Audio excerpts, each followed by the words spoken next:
En installant réverbères et lanternes, les villes européennes du XVIIIe siècle s'illuminent de mille feux. Les rues et les boulevards s'éclairent et le siècle des Lumières fait naître de nouvelles pratiques de vie nocturne. Aujourd'hui, Patrick Boucheron invite l'historienne Sophie Reculin à faire l'histoire des nuits urbaines. Bonjour. Je pourrais bien entendu commencer par un proverbe. La nuit, tous les chats sont gris.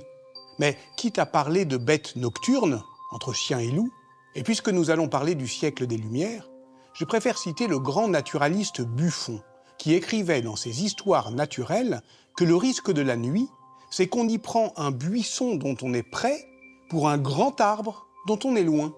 C'est exactement cela. Bien avant celle du 4 août 1789, la nuit abolit les privilèges. Elle nous introduit dans cette zone dangereuse où le jugement est suspendu.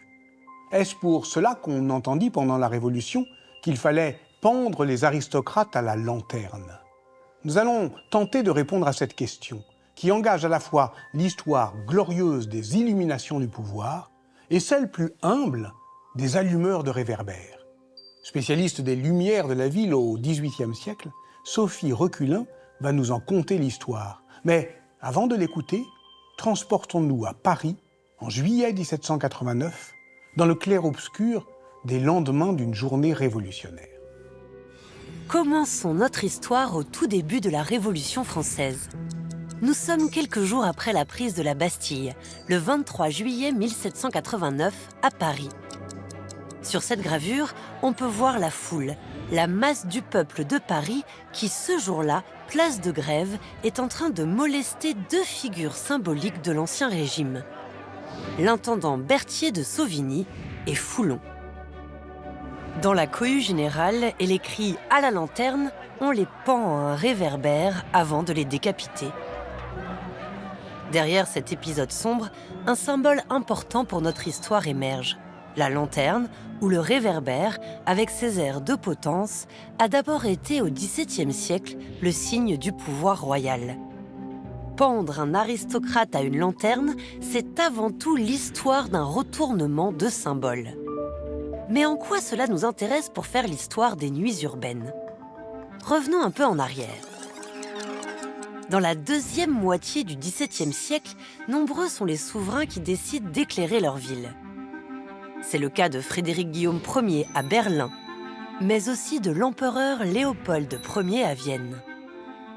En France, Louis XIV impose en 1667 pour Paris, puis en 1697 à toutes les villes de province, de mettre en place des lanternes pour éclairer les nuits. Or, ça coûte cher. Ces lumières royales entraînent de nouveaux impôts et donc renforcent un sentiment d'oppression. Pas étonnant donc que pendre des aristocrates aux lanternes en 1789 devienne un symbole révolutionnaire. Les lanternes du peuple ont permis la naissance d'une nouvelle vie nocturne. Mais d'ailleurs, avant les lanternes et les réverbères, à quoi ressemblait cette vie nocturne?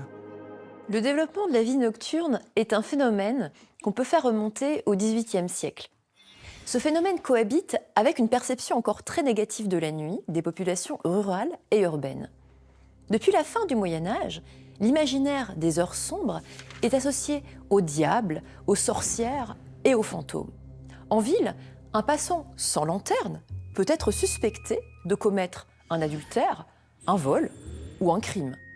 Pour les juristes, la nuit constitue une circonstance aggravante, parce qu'il serait plus facile de commettre un délit ou un crime dans les ténèbres. D'autres stratégies sont mises en œuvre pour limiter les circulations nocturnes dans la ville, comme la mise en place d'un couvre-feu dès la fin du Moyen-Âge.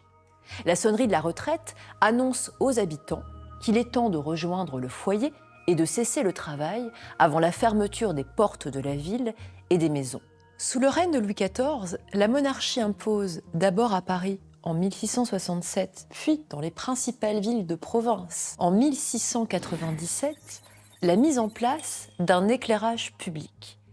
L'objectif est de fournir à la police un nouvel outil pour renforcer la sécurité nocturne.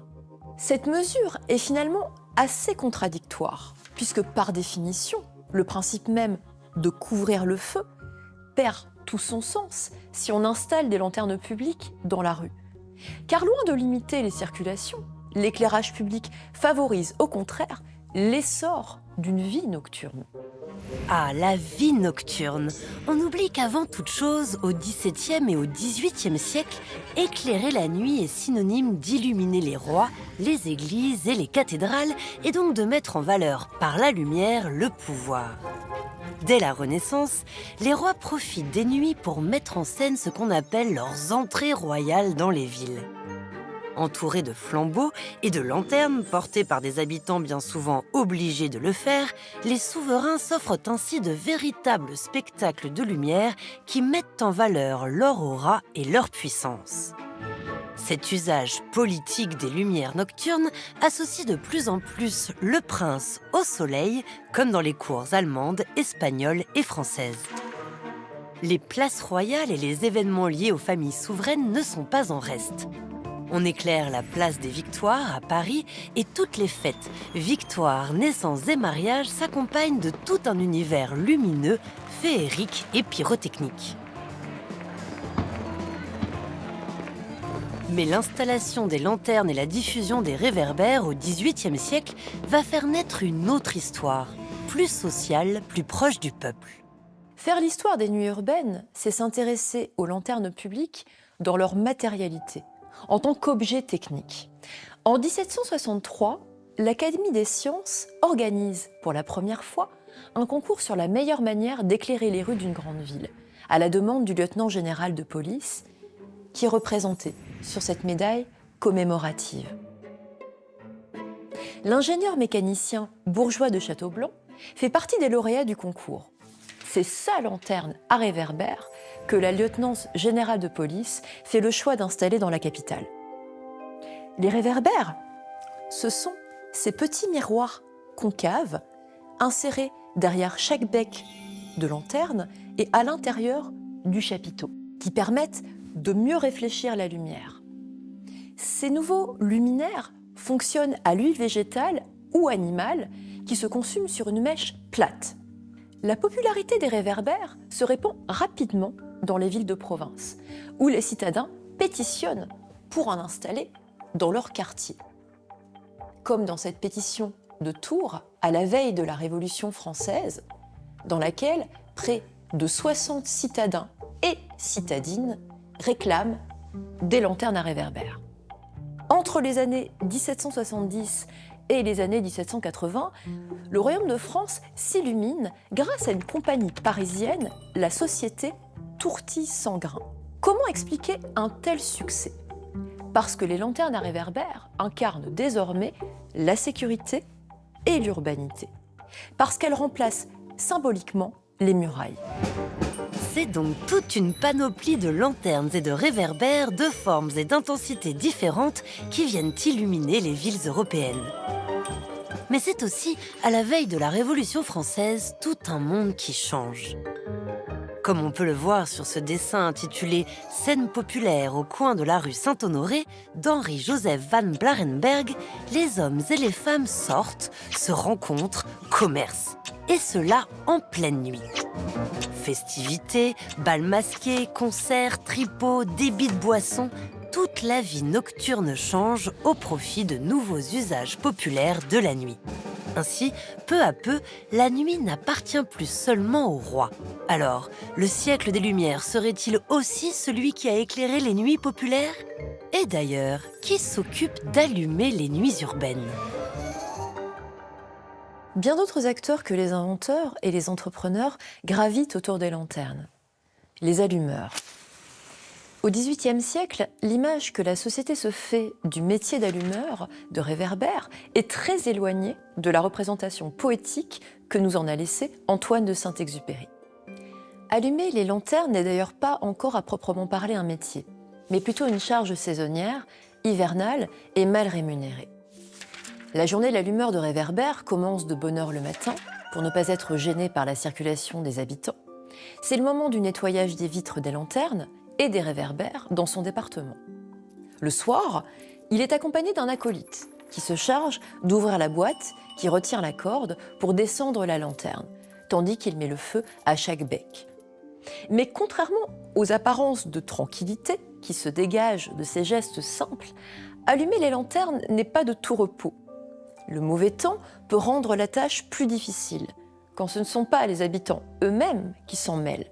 Les archives regorgent d'ordonnances de police interdisant d'agresser verbalement ou physiquement les allumeurs et de procès-verbaux qui témoignent de l'importance du phénomène. Les allumeurs ont aussi mauvaise réputation. Ils agacent les riverains pressés, sont accusés de mal exécuter leurs tâches et de chercher à détourner l'huile à leur propre usage. Peut-être est-ce encore plus difficile pour une femme d'exercer cette charge. Dans les villes où la fonction s'est féminisée, comme à Rennes, un officier municipal chargé de les rétribuer désigne les allumeuses sous le nom de femelles et de beaux sérail. Quand on ne s'en prend pas aux allumeurs ou aux allumeuses, c'est la lanterne elle-même qui est prise pour cible par les coureurs de nuit qui la cassent à coups de jets de pierre, de balles ou de boules de neige, comme on peut le voir ici dans plusieurs registres de Montpellier portant sur les bris des années 1750. On s'aperçoit toutefois que ce nouveau type de délit tend à se raréfier à la veille de la Révolution, peut-être par un phénomène d'appropriation de l'objet par les populations urbaines. Si nous revenons place de Grève ce 23 juillet 1789, on comprend bien que derrière le symbole de la lanterne se cache une histoire politique où nuit et jour, illuminations et vie nocturne sont comme deux mondes qui se rencontrent au moment de la Révolution. C'est une histoire faite de symboles. L'Ancien Régime et les contre-révolutionnaires s'apparentent à la nuit, alors que le Nouveau Monde, promis par la Révolution, vient se saisir de la symbolique du jour, de l'aube et des rayons de soleil. Et pourquoi pas alors bannir la nuit, permettre au jour et à l'esprit des Lumières de s'étendre, sans crépuscule. Écoutons le député Legrand qui, à l'Assemblée, le 5 juillet 1791, ne dit pas autre chose. Je demande, dit-il, que cette vaine distinction de jour et de nuit soit bannie. Il n'en faudra pas plus pour que des projets pharaoniques voient le jour au XIXe siècle, comme ce projet de Tour Soleil de Jules Bourdet qui devait, du haut de ses 360 mètres, éclairer une grande partie de la ville lumière et abolir, enfin, la nuit. Finalement, le projet de la Tour Soleil est rejeté. La lanterne à réverbère a failli connaître le même sort, lors des premiers essais réalisés dans la capitale à l'occasion du concours académique de 1763. Inventeurs et spectateurs craignent alors l'éblouissement des passants et des chevaux. Au fond, la crainte de l'éblouissement, produit par une lumière trop intense, exprimée dès le XVIIIe siècle, ne trouve-t-elle pas un écho dans le phénomène de la pollution lumineuse aujourd'hui ?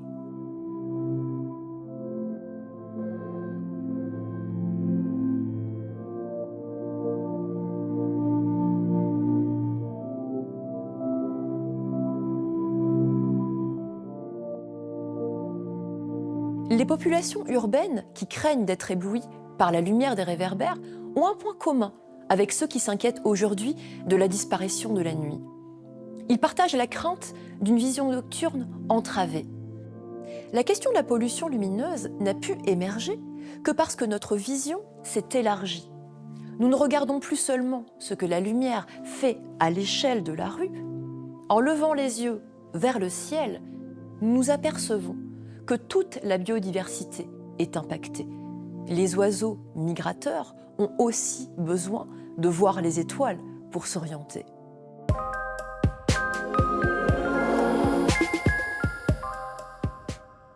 Faut-il vraiment que le jour abolisse la nuit ? Faire reculer les ténèbres était, on l'a compris, le grand dessein des Lumières.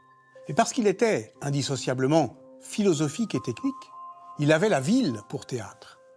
Mais éclairer ces sombres recoins pour surveiller ces déviances, et aussi le projet des pouvoirs, de tous les pouvoirs. Le monde risque aujourd'hui d'être plongé dans une aurore blême qui n'est pas moins infidèle au jour qu'à la nuit. Elle noie toute chose dans une lumière blanche, celle des parkings, des aéroports, des open space, 24 heures sur 24 et 7 jours sur 7. Tel est le titre du livre de Jonathan Coery, 24/7, sous-titré « Le capitalisme à l'assaut du sommeil » et dont je vous conseille la lecture. On y comprend que cette pollution lumineuse nous empoisonne de manière plus pernicieuse qu'on le pense, et qu'il est temps peut-être de défendre nos ombres contre l'empire du néon. Au revoir.